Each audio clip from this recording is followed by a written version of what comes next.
Малешнет вести.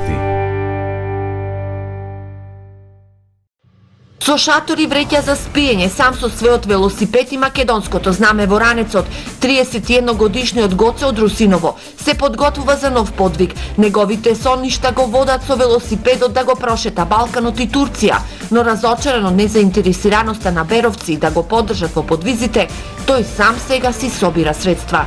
Сад не барам веќе. За 16 дена, 20. Ќе си соберам, ќе си тргнам и ќе си...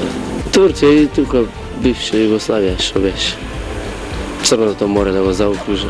Еден подвиг низ Европа Гоце го чини 500 евра, но нив ги немаше за да замине на Олимпијадата во Лондон. Затоа сега бара поблиски дестинации, но што е она што го тера ова момче кое е пораснало во домот за деца без родители во Скопје да оди на вакви авантури. Тоа е филинг да идеш со обичен точак, не со да си шминкер.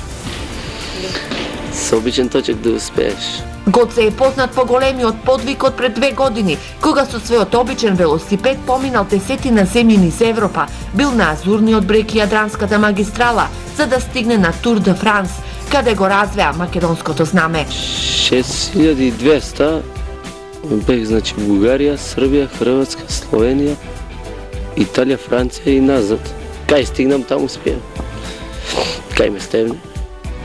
По подвигот на Гоце, сите се гордеа со него, но само еден државјанин на Турција му подарил велосипед. Овој ме поклон од еден турчин,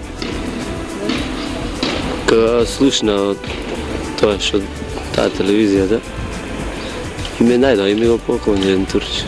Инаку ова скромно момче денеска работи како чувар на една беровска фирма и секој ден со велосипедот вози десетина километри од Берово до неговото родно Русиново, но за да ја одржи кондицијата додека не ги собере потребните средства, неговите патишта го водат и по планинските предели на Македонија, што ја носи во срцето. За време на последниот подвиг на 2 тркала извозил 5 планини за една недела, се искачил на Огражден, Беласица, Кожув, кај Макчалан и на Пелистер.